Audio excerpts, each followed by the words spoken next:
حامدا ومصليا أما بعد. قال الله تبارك وتعالى في القرآن المجيد: أعوذ بالله من الشيطان الرجيم، بسم الله الرحمن الرحيم. يا أيها النبي إذا طلقتم النساء فطلقوهن لعدتهن وأحصوا العدة واتقوا الله ربكم لا تخرجوهن من بيوتهن ولا يخرجن إلا أن يأتين بفاحشة مبينة وتلك حدود الله ومن يتعد حدود الله فقد ظلم نفسه لا تدري لعل الله يحدث بعد ذلك أمرا. اللہ تبارک و تعالی نے اس آیت کریمہ کے اندر طلاق دینے کے طریقہ بتایا. نبی کریم صلی اللہ علیہ وسلم کو مخاطب کر کے طلاق کے احکام اور اس کے جو احکام ہیں اس کے بارے میں نبی کریم صلی اللہ علیہ وسلم کو آگاہ کیا کہ اگر کسی کو ضرورت پڑے تو ضرورت کے وقت وہ کس طریقے سے طلاق دے. نبی کریم تعالیٰ کہتا ہے: یا ایھا النبی اذا طلقتم النساء فطلقوهن لعدتهن، اے نبی جب تم اپنی بیویوں کو طلاق دو فطلقوهن لعدتهن تو انہیں ان کی عدت میں طلاق دو. یہاں پر یہ مسئلہ ہے کہ عدت سے کیا مراد ہے. تو تفسیر مفسرین کہتے ہیں عدت سے مراد یہ ہے کہ اسے طہر کی حالت میں دی جائے، یعنی کہ ایسی حالت میں جس میں وہ ناپاک نہ ہو، حیض کی حالت میں نہ ہو، اور ایسی حالت میں طلاق دی جائے. وہ پاکی کی حالت میں ہو، طہر میں ہو، اور ایسی طہر جس میں جمع نہ کیا گیا ہو، یعنی کہ بیوی کو حیض آئے اور پھر اس کے بعد وہ پاک ہوئی اور اس سے جمع نہ کیا گیا ہو، ایسی طہر میں وہ طلاق دے. اور اس کے بعد اسی طریقے سے وہ ایسے طہر میں طلاق دے، وہ حمل کی حالت میں طلاق نہ دے. حمل کی حالت میں بھی طلاق دینے سے نبی کریم صلی اللہ علیہ وسلم نے بیان کیا ہے. عدت سے یہ مراد ہے کہ اگر کسی کو طلاق دینا ہے تو ایسے میں طلاق دے جبکہ وہ پاک ہو، اور اسی طریقے سے ایسی طہر میں جس میں انہوں نے جمع نہیں کیا ہو، حمل کی حالت میں طلاق نہ دے. جیسا کہ عبداللہ بن عمر رضی اللہ عنہ کہتے ہیں کہ انہوں نے اپنی بیوی کو طلاق دیا اور پھر اس حال میں کہ وہ حائضہ تھی. پھر عمر رضی اللہ عنہ نے نبی کریم صلی اللہ علیہ وسلم سے اس کا ذکر کیا، فتغیظ رسول اللہ صلی اللہ علیہ وسلم، پھر نبی کریم صلی اللہ علیہ وسلم یہ سن کر غصہ ہو گئے. ثم قال لیراجعها ثم يمسكها حتى تطهر، نبی کریم صلی اللہ علیہ وسلم نے کہا کہ اس سے کہو کہ اسے لوٹا لے، رجوع کر لے. ثم يمسكها حتى تطهر، پھر یہاں تک کہ اسے چھوئے اور یہاں تک کہ وہ پاک ہو جائے. ثم تحیض، پھر وہ اسے حیض آئے، فتطہر، اور پھر وہ پاک ہو. فإن بدأ له أن يطلقها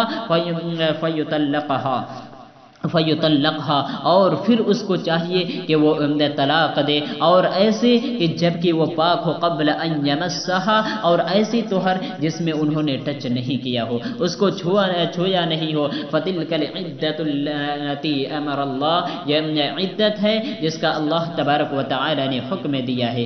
یعنی اگر کوئی شخص حیض کی حالت میں طلاق دیتا ہے یا حیض کی حالت میں طلاق دیتا ہے تو پھر وہ حیض پاک ہونے اسے چاہیے کہ وہ رجوع کر لے، اور پھر اس کے بعد وہ حیض سے پاک ہو جانے کے بعد وہ طلاق نہیں دے گا، بلکہ ایسے میں پھر وہ دوسرے اس طہر میں طلاق نہیں دے گا. بس وہ چاہیے کہ اس میں اسے ٹچ کرے، اس کے ساتھ رہے، پھر دوبارہ جب اسے حیض آئے پھر وہ اس سے پاک ہو، اس کے بعد تو اسے چاہیے کہ طلاق دے. یہ طلاق دینے کا طریقہ ہے جو کہ نبی کریم صلی اللہ علیہ وسلم نے، نبی کریم صلی اللہ علیہ وسلم، اللہ تبارک و تعالی نے جس کی تعلیم دی، یہ اللہ تبارک و تعالی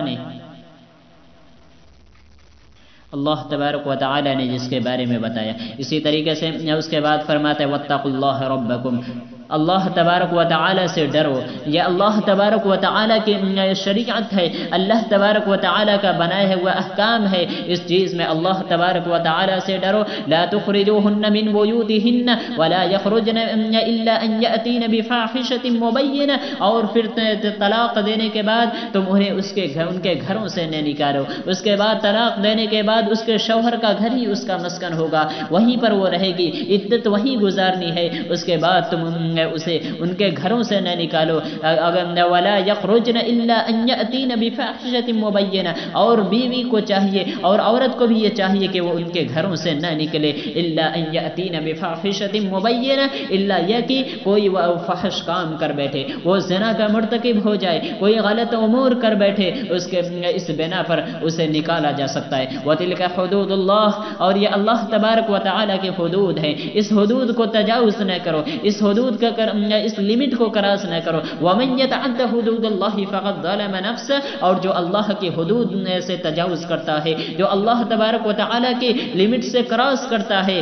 جو اس شریعت کے احکام کے روگردانی کرتا ہے، تو انہیں گویا کہ وہ اپنے آپ پر ظلم کر رہا ہے، وہ اپنے نفس پر ظلم کر رہا ہے۔ لا تدری لعل اللہ یحدث بعد ذلك امرا، کیونکہ نہیں جانتے شاید کہ اس بنا پر اس کے ساتھ رہنے پر ان کے درمیان الفت و محبت پیدا ہو جائے، معاملے کی درستگی ہو جائے، معاملہ صحیح ہو جائے، اور پھر اس کے بعد یہ اس سے رجوع کر لے اس بنا پر، ساتھ رہنے کی بنا پر۔ یہ اللہ تبارک و تعالی نے طلاق کے احکام بتائے ہیں، اس کے علاوہ بھی اور سے احکام ہیں، انشاءاللہ اگلے درس میں اس کے متعلق بتایا جائے گا۔ اللہ تبارک و تعالی سے دعا ہے کہ الہ العالمین ہمیں دین سمجھنے اور اس پر عمل کرنے کی توفیق عطا فرما، آمین۔ وآخر دعوانا الحمد للہ رب العالمین۔